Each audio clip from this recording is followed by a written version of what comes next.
房市大小事，社宅13萬，跳票剩4萬，改走包租代管，租屋主真的會更安穩嗎？就政策跳票啦。先說結論，我認為不會，因為包租代管他就是個商人，他就是來賺錢的，就很多地方不會給你通融一下。嗨，我是買房阿元，訂閱買房阿元，我先祝你老了有房也有錢。我們上一支影片聊了軍方用地會變成高雄地王嗎？如果你還沒看過的話，可以看一下。最近我發現了一台不錯的氣炸鍋，正負零氣炸鍋，我一直拿它來亂做料理，真的很開心啊。你看它顏值真的很高啊，長那麼好看是想要幹嘛？擺在你家的廚房，高級又時尚。它自帶透明的視窗，可以直接觀察你的炸雞薯條炸到什麼程度。而且隔着窗看着黃色燈光，我覺得很放空，看食物香氣開始四溢的過程非常的療癒。操作方式也很直覺，只要轉動溫度跟時間的旋鈕就可以了。我現在晚餐或是宵夜都自主加菜，就丟一小片雞排進去炸，又香又脆，沒有那麼多油留在食物身上，吃起來也健康許多。氣炸料理食物不用退冰。冷凍食品啊，雞排啊，薯條什麼的，直接冷凍就丟進去，開始氣炸，非常非常的方便。你說幹嘛不叫外送啊？我叫給你看，是能吃啦，但是這個我心情不美麗。現在我用正負零氣炸鍋，酥酥脆脆，深夜美味。清理上也很方便，抽出柵欄就自動斷電。SGS 認證的不沾塗層，好清洗，沖一下就乾淨。連洗都懶的話，你就墊烘焙紙，接滿油的烘焙紙就直接丟棄。懶人做料理，廚房也能乾乾淨淨。那它的容量是4公升，我實測過，雞翅的話可以放4到6隻，一個人吃不完，2個人剛剛好。還附上綠油烤架與精美食譜。正負零氣炸鍋平常通路都在賣2990元，這次的團購只要2290元，瞬間折扣700塊錢，打了77折，免運費，還有1年保固，優惠的時間有限，趕快點擊資訊欄連結，把它帶回家。那今天我想跟你討論，社宅真的跳票了這是我們就來聊一個，這也不用猜，這個早就知道的事情只是我沒有想到那麼快，速度這麼快但是他必須現在就講，不能夠臨近總統大選的時候才講那到時候都會讓這個仗變得很難打。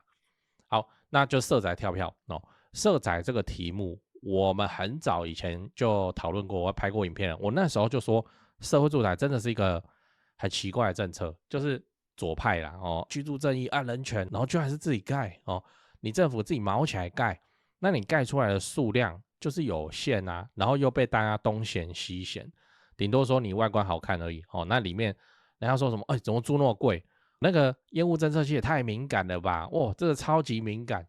那變成說我只是弄一個什麼東西就開始叫一叫我又被扣分扣分扣滿，我在租期裡面扣滿30點我就要出去了，很麻煩啦。然後附近的鄰居說會拉低房價，怎樣又怎樣你看這個新聞標題我念一下：社宅政策轉彎，內政部部長劉世芳2026至2027年優先推動40處 1.1 萬戶。然後你看我劃線的地方賴總統曾提出新建13萬戶社宅的政見，但內政部日前說明因缺地等等因素，將社宅新建目標下修至4萬戶。你看，請問這個缺地的問題是第一天知道嗎？就不是嘛？那之前喊的聲勢如此之浩大，一次要蓋13萬戶，你看這個新聞我沒有拍影片，你會知道嗎？你頂多那個房地產討論區裡頭才會看到那你現在就小小聲說，哎呀，有困難辦4萬戶好了。我今天這個沒有要批評政府，我只是說社宅這個政策就是讓各方不管是政府啊、業者啊、房東啊、租客都左右為難好，然後不要忘了剛才新聞標題寫什麼標題寫直到2027年預計能蓋好 1.1 萬戶，預計1.1 萬戶，然後你跟我說剩下3萬戶，他不是說4萬嗎？你就蓋了 1.1 萬戶，好，我們算比較準一點好了，剩下還有幾戶 2.9 萬戶 2.9 萬戶，你要1年之內你把它蓋得出來，怎麼可能這難度太高了，我也未看先猜，到時候一定是蓋不完的，連4萬戶13萬跳票到4萬，然後在任期裡面这個4萬戶都蓋不完，沒辦法，而且事實上，現在政府很多政策都是在卡自己的手腳。例如之前講的土方之亂，土方之亂我是沒有那個大書特書拍影片或幹嘛的你看土方之亂現在又解了可以跳過土資場。你應該也聽過說，就是什麼砂石車都要裝 GPS， 不然不能清運嘛。然後2026年1月開始徵收碳費，跟300坪以上的新建案要加裝太陽能板。然後你既然是新蓋的新的建築技術規則，你要同層排氣、同層排水，什麼有沒有？那個營造成本都會往上升。你說這些政策重不重要？的確都很重要，都很正義，都很公平，都應該要做。但這些政策都會打到什麼？政府蓋社宅的經費嘛。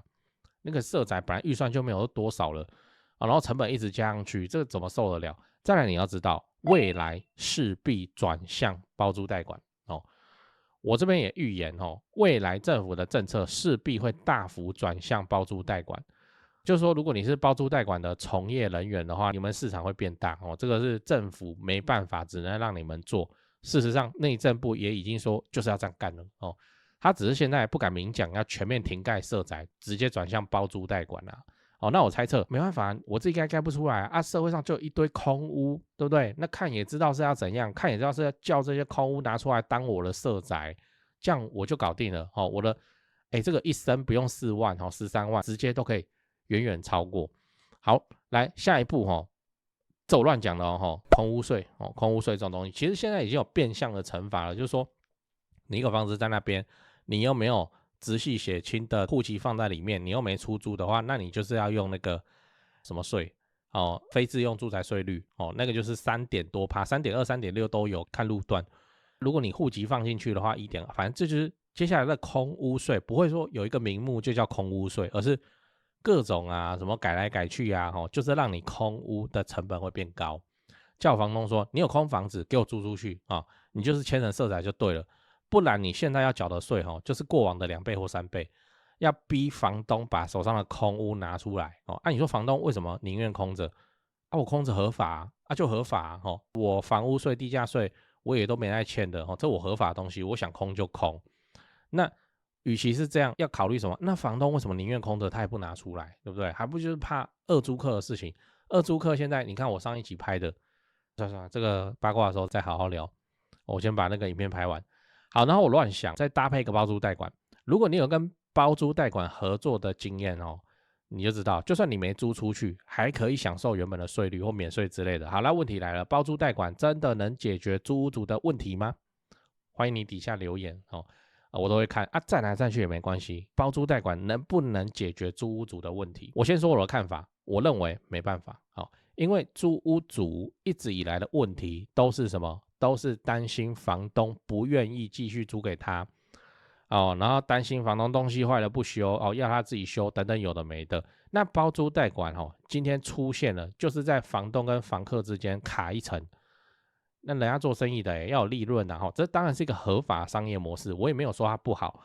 但那個房東要不要租給這個房客，請問是誰決定的？我跟你說，還是房東決定的。那個當然可以用一些話術因為帶看也不是房東自己帶看，他說沒有啦，這組租可以啦，可以啦，租給他，租給他。然後那個房東腦波一不好就租了絕大部分都是這樣那這個包租代管包租代管或是代租代管這個只是幫忙處理事情而已一個中介的角色。那我當然知道你是包租公司的話，你可以決定直接要租給誰這樣。但是如果你是包租公司，請問你會特別去租給一個老殘窮嗎？不會啊，對不對？你租給一個老殘窮，然後日後他開始拖欠租金，房東找誰？房東找租客嘛，他租客是誰他都不知道，他一定找你。然後你就說沒有不是這樣那個我們現在怎麼，那房東就跟你揮，然後就說要告，他就真的去告了，不是很麻煩嗎？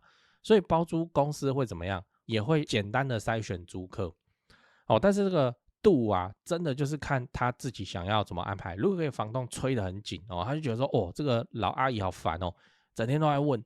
好現在有一組他就只讓他租了，就他做八大不要講就好了就會有一些空間。因為這個體制上把關租客素質的把關還是在包租公司手上他能解決的問題是什麼？就是過去租屋黑市房東隨便租隨便開亂來亂來這樣。那現在包租代管公司出現，有簽到他就說你不能這樣這樣違法那房東講我以前都這樣反正有一點制止的作用那執行的品質，這是完全看包租公司。你今天是一間公司行號在處理，一切都要合法。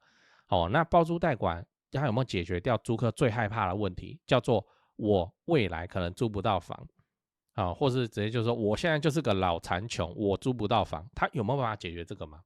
對不對？那最後你要知道，包租代管對房客不一定會好，不一定會好。接下來我們就要講扎心的事情哦。我講2件事情，來，第一個是，就算空屋釋出大量那房租也不會降低呀，對不對？我們前面有講，政府下一步應該就是要搞個眉目，像類似實現空屋稅的效果。他現在直接弄一個叫空屋稅，大家又要抗議了，所以違憲這我人民有自由處分自己財產的自由，你在那邊那就是改稅率啊，或者是什麼拿來實現空屋稅的效果。我認為是這樣啦，那就要逼房東把房子租出去。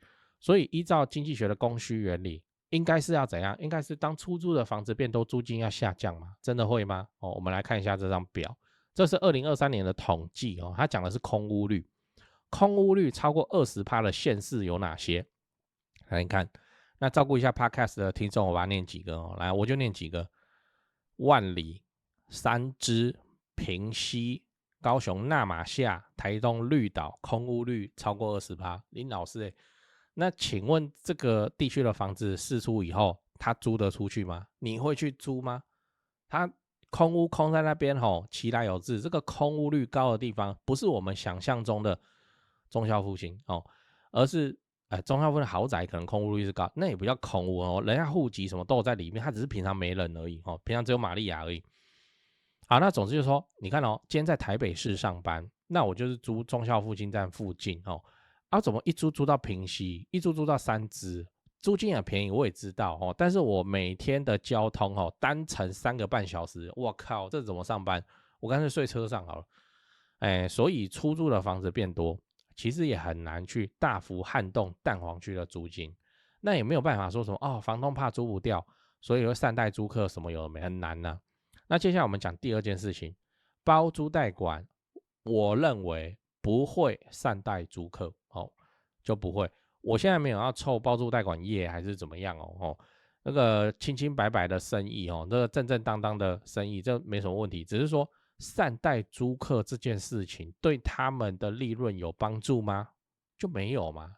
我們剛才講包租代管，它就是公司行號，應該是公司行號，應該不能去標他們的它就是公司，所以他第一個他不會做違法的事情。那公司也代表說什麼？他就來賺錢的嘛。所以說怎樣，他就不會像一些老房東，好啦，沒差，這種叫讓你凹一下他該漲租，該趕人就趕人，沒有要跟你講情面的，因為講情面沒有錢賺啊。那以前老房東那個女生租客比較巴結的那個老房東都還沒差，就他說要換好啦就換了那換通常房東也不出錢他的做法是什麼？就是說，那你們下個月的房租看這個多少錢，你們自己去買，然後扣掉剩下的匯給我就好都是這樣子處理的。那現在包租代管公司他沒有需要去跟這有多麻煩，那還要跟房東往返溝通這些事情，換一台新的我亂講冷氣還是什麼，然後呢他中間可以賺多少錢？他沒賺錢啊，對啊，那我為什麼要去管這些就是那一句大法叫做不影響使用不影響使用。來你跟我一起念一次，因為如果你未来想當房東的話這句話你一定要会念，而且你最好会是常常念，表示你的房子很多。不影響使用他要換什麼？不影響使用。他說這個抽屜拉開來有怪聲有異音，不影響使用，反正都講這個不影響使用大法。你想說包租公司如此之公平正義？沒有，我告訴你，他偏向誰？偏向房東。為什麼？因為貨在房東手上啊，就跟仲介是對賣方好還是對買方好？我跟你說，對賣方。為什麼？他有貨啊，這才是交易的根基啊。你今天一個買方要買，可是就沒東西可以賣，那仲介要賺什麼？所以天然立場上，他就是偏向房東的。房東把房子租給他嘛，他又要裝潢出租嘛，裝潢的費用就慢慢從每個月的租金裡面攤嘛，所以他前3年的租金才能夠攤提掉這個裝潢的費用。房東你出一半，我出一半之類有的沒的反正現在都會在做裝潢了為什麼要做裝潢？你說屋況都太差了所以要做，不是，是因為包租代管的本業其實也不賺什麼錢，它變成說能夠去包到這個裝潢案子哦，那從裝潢案子賺的錢還比較多嘞哦，那大概就是這樣子弄。所以包租代管公司都會希望跟房東簽長約，就是這樣哦，他自己有成本要下去啊，不然他們就無法獲利啊。好，換句話說就是說，今天當房東跟房客起衝突的時候，包租代管公司他成本有下去的他那個裝潢他也有出錢我跟你講，他挺房東，因為房東是這個房子的所有權人，跟他自己也有錢壓在裡面，對不對？什麼叫起衝突？可能也不是什麼大事哦。就房東說，我接到那個管理室電話，那管理室說那個鄰居反映啊，這個狗叫聲很吵，晚上打擾我休息那希望之後的租客不要養狗。好，接下來包租代管就不讓養狗了，就是硬邦邦的這樣子來為什麼啊？就是這樣啊，不然呢那這就是會發生的事情。所以我還是建議你說，能早點買房子你就早點買啊。政府現在也沒有要繼續蓋社宅，你覺得他還能出什麼招來保護租客？講完了，我們整理一下。今天我們講了政府推動社宅跳票的問題。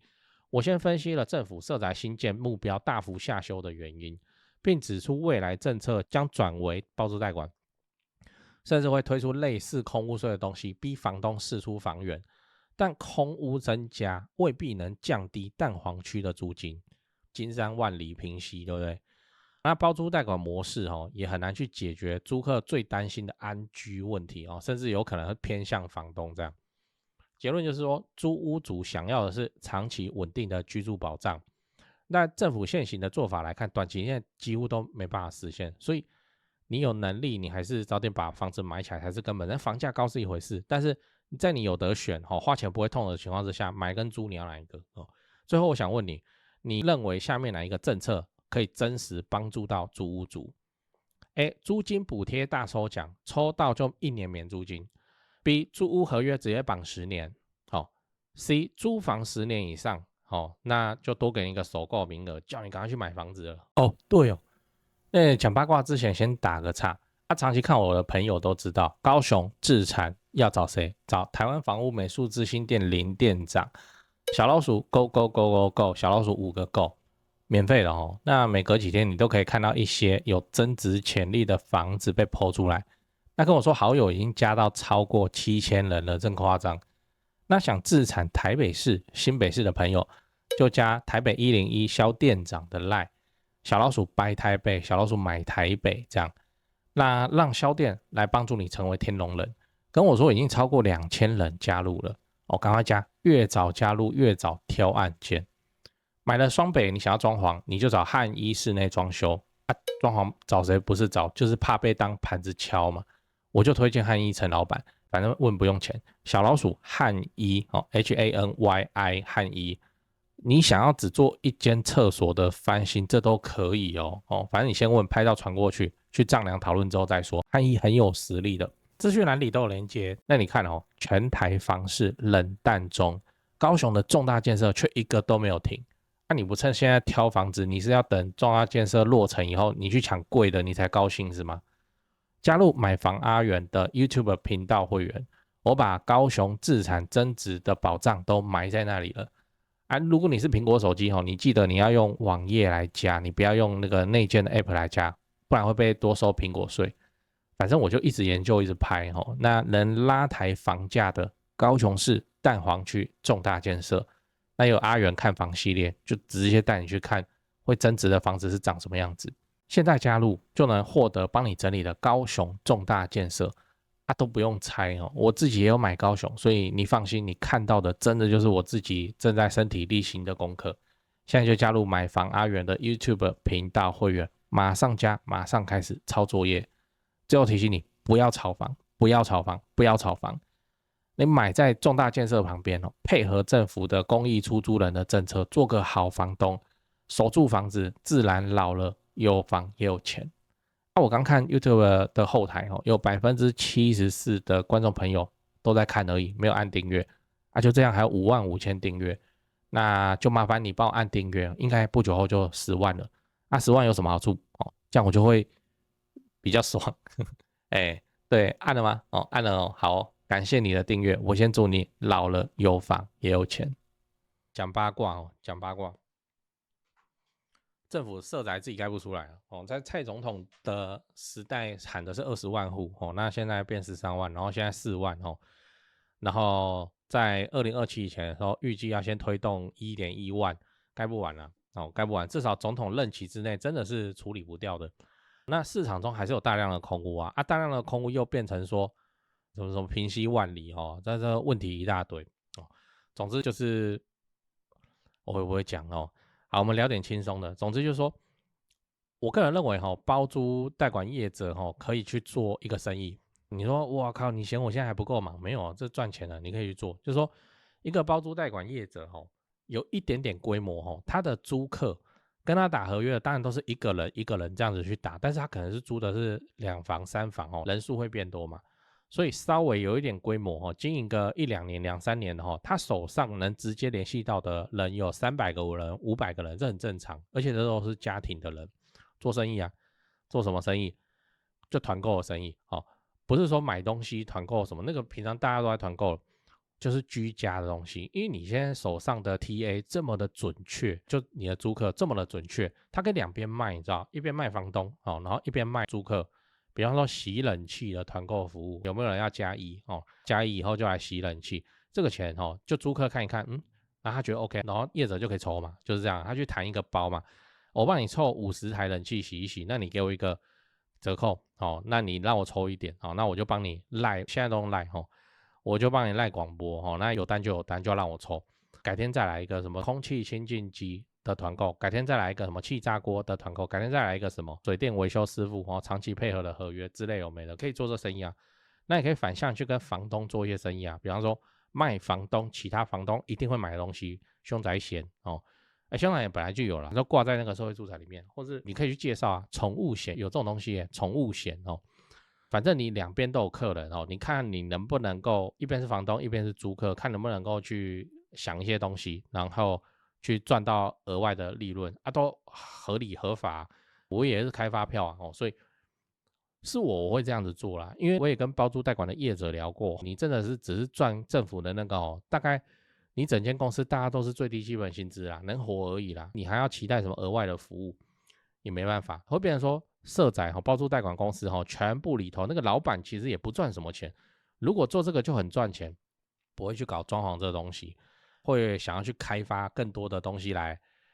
你要做生意的話，你手上已經有那麼準的租客然後那麼準的房東，很多東西可以做。我亂講這個我亂講的，就是比方說你去談一個保險嘛，保險經紀人，因為保險員現在要開發業務很困難，你就開發一個活動，這我亂講的。如果是我會想要嘗試看看這種生意，就是我去談，我現在是包租代管業者，我去跟我認識的保險談好，就是說反正你們開發客戶那麼困难現在我手上都是租客，我把他們都約到線上來看都約到線上來看，也不用出場地費那些，反正就開一個 Google Meeting 線上來看，那你就講你們的保險，然後你再推出針對我的租客們的保險的服務的優惠，送東西還是什麼要是有人跟你簽，你讓我抽，我幫你弄這個東西好不好應該沒有人不好了吧？或者說我幫你拉一個，到时候我們就來結算開播以後30分鐘還在線上聽你講的人，一個人頭我要收500塊，我要收1000塊，我想他們會付了，因為開發客戶那麼困難嘛。現在這些都是租客，然後你要他什麼資料我不會洩露給你，但是他們住什麼什麼地方，我大概跟你描述一下，你也知道他們的經濟實力到哪邊，你可以對啊，就是做一些異業合作。沒辦法，這個包租代管本業實在是太難獲利了。來，你認識律師朋友嗎？